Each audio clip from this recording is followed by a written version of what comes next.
Hello everyone, my self Khemendra Sharma, assistant professor DK Cola college of education Dineshpur. छात्रों, आशा करता हूँ कि आप सभी स्वस्थ एवं सुरक्षित होंगे। छात्रों, हमारा देश आज कोरोना जैसी महामारी का सामना कर रहा है, अतः आप लोगों के अध्ययन को ध्यान में रखते हुए हमने YouTube चैनल क्रिएट किया है, जिसके माध्यम से आपका अध्ययन कार्य सुचारू रूप से किया जा सके। छात्रों, आज हम B.Ed सेकेंड सेमेस्टर का paper code B202 school organisation and management से मैंने एक टॉपिक लिया है, एजुकेशनल स्ट्रक्चर इन इंडिया। इसका आज हम अध्ययन करेंगे। ठीक है छात्रों,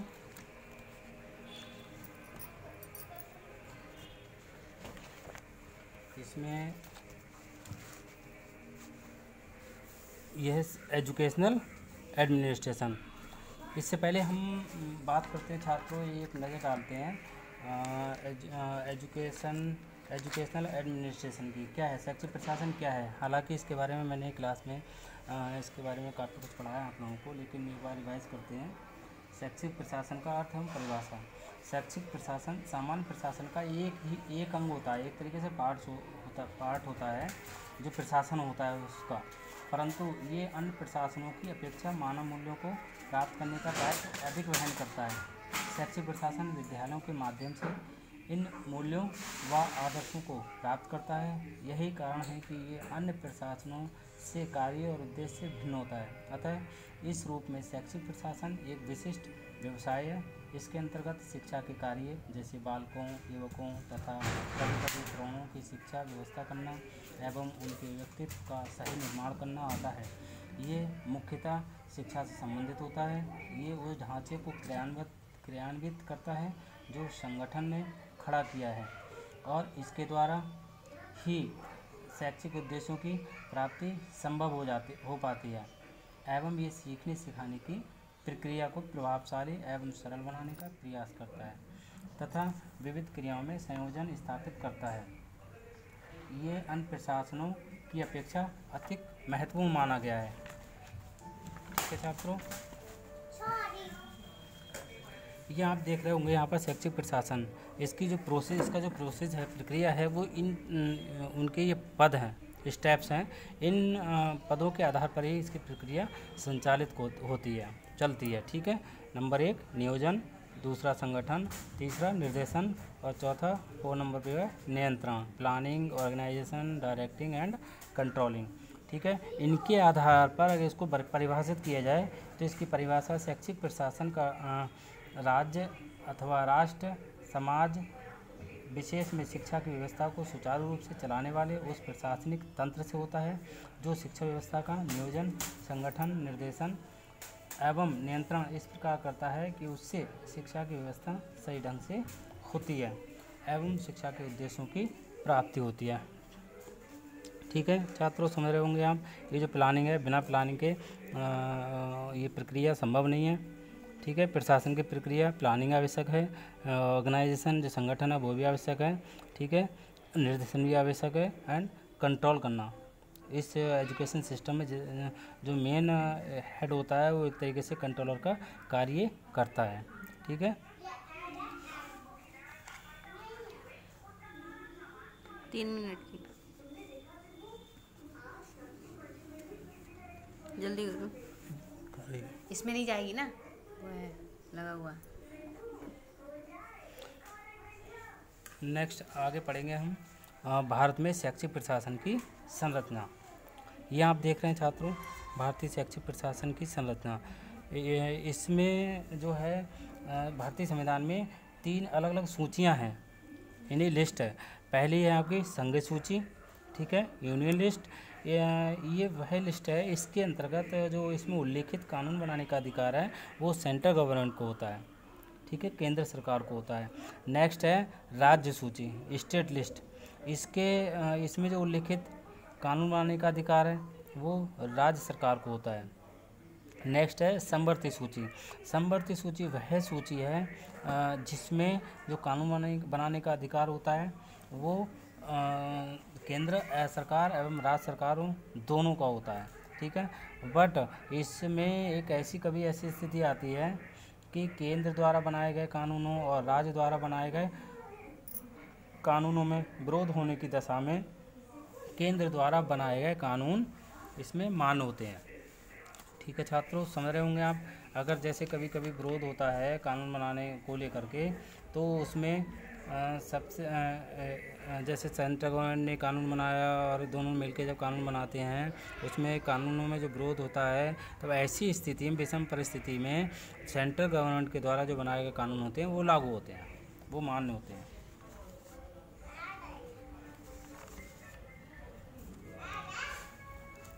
ठीक है, इसके आगे हम पढ़ेंगे। प्रारंभ में अगर हम बात करें तो शिक्षा राज्य सूची में थी। ये जो देख रहे हैं आप, संघ सूची, राज्य सूची, समवर्ती सूची। तो स्टार्टिंग में स्वतंत्र भारत के बाद, भारत जब स्वतंत्र हुआ तब राज्य सूची में ये एजुकेशन सिस्टम था। ठीक है, लेकिन 1976 में 1976 में 42वें संविधान संशोधन द्वारा इसे समवर्ती सूची में सम्मिलित किया गया, इस वाली सूची में। ठीक है, 6 मिनट किया गया। तब से शिक्षा की व्यवस्था करना केंद्र एवं राज्य सरकारों का संयुक्त उत्तरदायित्व है। वर्तमान में केंद्र सरकार राष्ट्रीय शिक्षा नीति का निर्माण करने, संघीय क्षेत्रों में शिक्षा की व्यवस्था करने, पूरे देश में शिक्षा सुविधाओं में समन्वय स्थापित करने, उच्च शिक्षा के स्तर को बनाए रखने, राष्ट्रीय महत्व की भाषाओं का विकास करने, उच्च शिक्षा संस्थान और अनुसंधान केंद्रों की संपूर्ण वित्तीय व्यवस्था एवं संचालन कार्य करने के लिए उत्तरदायी है। ठीक है, यहाँ पर जो केंद्र सरकार है, ये सारी चीज़ें आपने जो भी सुनी, राष्ट्रीय महत्व की भाषाओं का विकास करने, उच्च शिक्षा संस्थान एवं अनुसंधान केंद्रों का संपूर्ण वित्तीय व्यवस्था करना, ये सब जिसकी जिम्मेदारी होती है वो केंद्र सरकार की होती है। और हम राज्य सरकार की बात करें तो राज्य सरकारें जो है राष्ट्रीय शिक्षा नीति के अनुरूप अपने अपने क्षेत्रों में शिक्षा के प्रशासन के लिए उत्तरदायी हैं। यानी कि जो राज्य सरकारें होती हैं वो केंद्र सरकार द्वारा बनाई गई राष्ट्रीय शिक्षा नीति के आधार पर ही अपने अपने क्षेत्र में कार्य करती हैं और उसके लिए उत्तरदायी होती हैं। ठीक है, वर्तमान में केंद्र सरकार देश के विभिन्न भागों में शिशु शिक्षा, प्राथमिक शिक्षा एवं माध्यमिक शिक्षा के प्रसार के लिए भी अनेक योजनाएं चला रही है। ठीक है, परंतु इनके प्रशासन का पूर्ण उत्तरदायित्व राज्य सरकारों का है। केंद्र एवं राज्य सरकारें अपने अपने उत्तरदायित्वों का निर्वाह अपने अपने स्तर से करती हैं।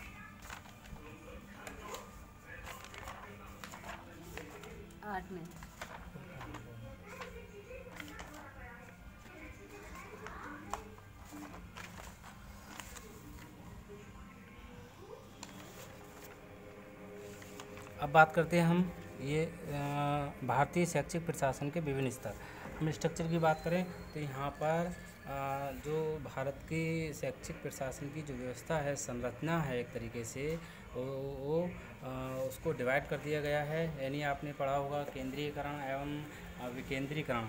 केंद्रीकरण नंबर 1, केंद्रीकरण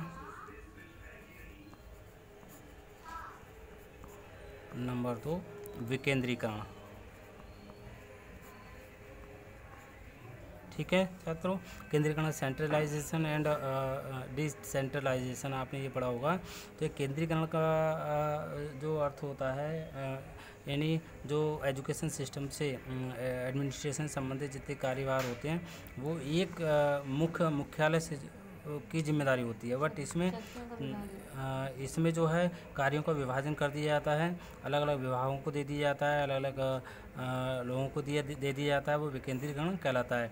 तो इसके आधार पर आप देख रहे होंगे यहाँ पर जो पूरा शैक्षिक संरचना है, शैक्षिक प्रशासन की संरचना है भारत में, वो केंद्रीय स्तर पर नंबर 1 केंद्रीय स्तर पर, दूसरा राज्य स्तर पर, थर्ड नंबर पे है जनपद स्तर, 4th है ये विश्वविद्यालय स्तर पर, central level, state level, district level and university level. ठीक है, ये केंद्रीय स्तर की हम बात करें यहाँ पर, तो अभी हम जो अध्ययन करेंगे इसका संरचना का, तो पहले नंबर पे केंद्रीय स्तर पर। ठीक है, केंद्रीय स्तर पर जो शैक्षिक प्रशासन है उसके बारे में हम पढ़ेंगे। ठीक है,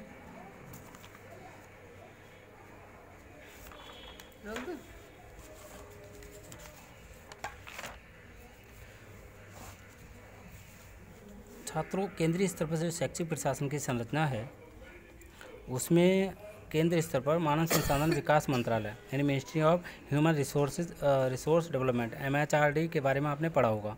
ये सितंबर 1985 में केंद्र में एक नए मंत्रालय MHRD का सृजन किया गया और इस मंत्रालय को निम्नलिखित 5 विभागों में विभाजित किया। नंबर 1 शिक्षा विभाग, डिपार्टमेंट ऑफ एजुकेशन। संस्कृति विभाग, डिपार्टमेंट ऑफ कल्चर। नेक्स्ट है कला विभाग, डिपार्टमेंट ऑफ आर्ट्स। नेक्स्ट है युवा कल्याण एवं खेलकूद विभाग, ठीक है, department of youth affairs and sports. Next है महिला एवं बाल देखभाल विभाग, department of women and child care, ठीक है छात्रों। ये आप देख रहे हैं यहाँ पर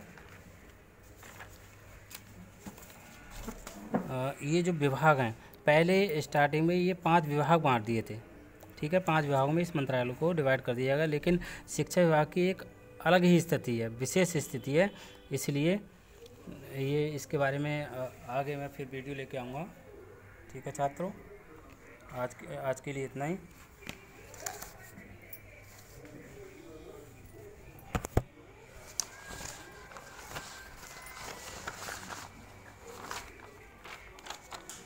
छात्रों, वीडियो को सब्सक्राइब एंड लाइक करना ना भूलें, अवश्य लाइक करें। मेरी मंगल कामना है कि आप घर पर रहें, स्वस्थ रहें, कोरोना से बचाव करें व देश का सहयोग करें। Thank you.